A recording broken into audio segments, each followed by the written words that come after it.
तुम पढ़ने के लिए बैठते हो, बुक खोलते हो, पेन हाथ में होता है, लेकिन दिमाग कहीं और भाग रहा होता है।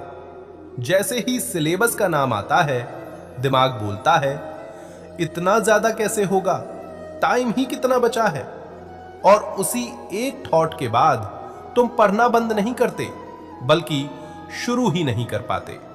बुक खुली रहती है, पर आंखें लाइंस पे नहीं जाती।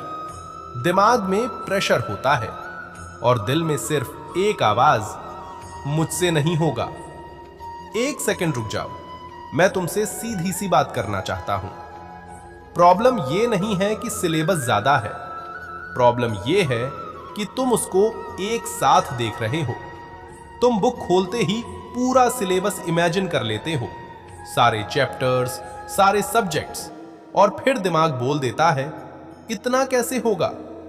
सच ये है कि तुम पढ़ाई से नहीं भाग रहे, तुम उस प्रेशर से भाग रहे हो जो तुमने खुद अपने ऊपर डाल लिया है।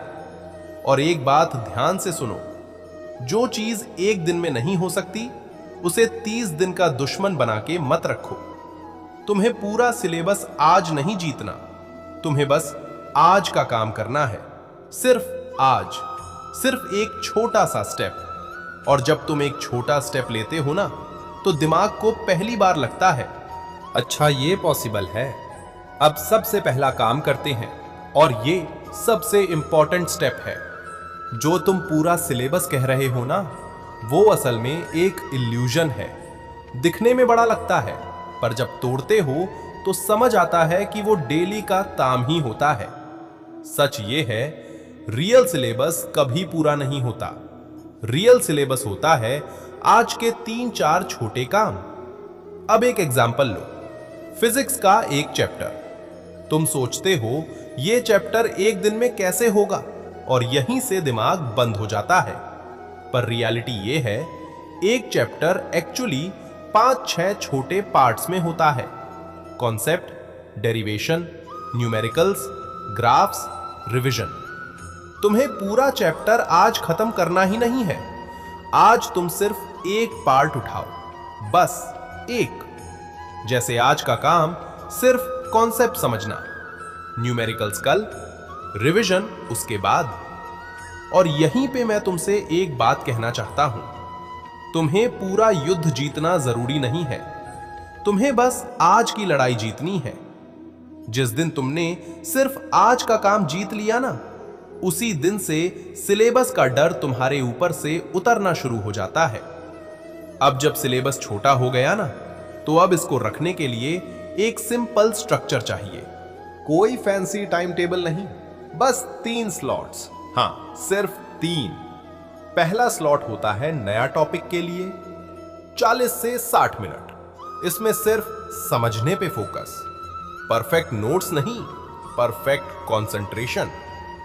दूसरा स्लॉट रिवीजन या न्यूमेरिकल्स, जो कल या परसों पढ़ा था उसको थोड़ा और स्ट्रॉन्ग बनाना।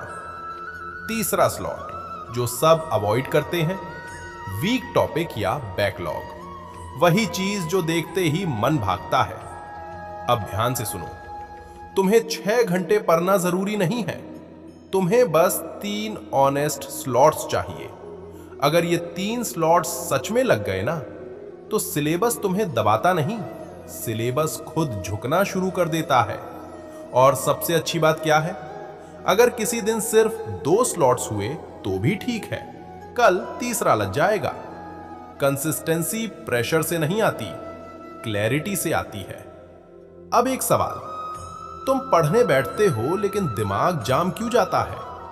सच बोलूं, तुम इस वक्त पढ़ाई से नहीं लड़ रहे हो, तुम लड़ रहे हो रिजल्ट के डर से, पेरेंट्स के प्रेशर से, और दूसरों से कंपैरिजन से। मार्क्स का ख्याल आता है, फेल हो गया तो माँ बाप को क्या मुंह दिखाऊंगा, बाकी सब आगे निकल गए।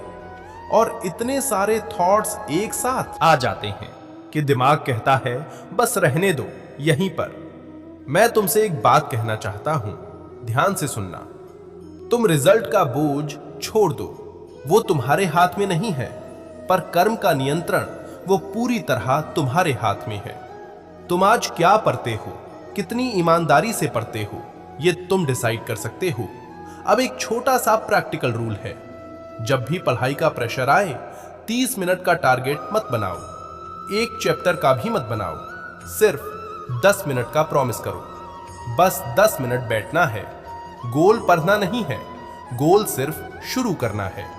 अक्सर होता क्या है, 10 मिनट के बाद दिमाग धीरे धीरे खुलने लगता है और जो काम इम्पॉसिबल लगता टूटता है जब तुम प्रेशर कम कर देते हो और एक्शन थोड़ा सा शुरू कर देते हो। अब एक सच बोलता हूं और शायद ये थोड़ा कड़वा लगे पर यह जरूरी है। लास्ट 30 से 40 दिन में 100% सिलेबस कंप्लीट करने का प्रेशर मत लो। ये प्रेशर तुम्हें आगे नहीं बढ़ाता, ये तुम्हें फ्रीज करता है। सच ये है, बोर्ड्स जीतने के लिए हर चीज पढ़ना जरूरी नहीं होता।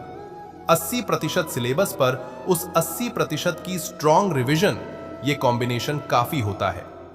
जो चैप्टर्स तुम समझ चुके हो उनको बार बार रिवाइज करो, उनसे कॉन्फिडेंस बनते हैं। कॉन्फिडेंस वहीं से आता है। जो चैप्टर्स बिल्कुल नए हैं उन्हें टच करो, समझो, पर उनके पीछे अपनी सारी एनर्जी मत डालो।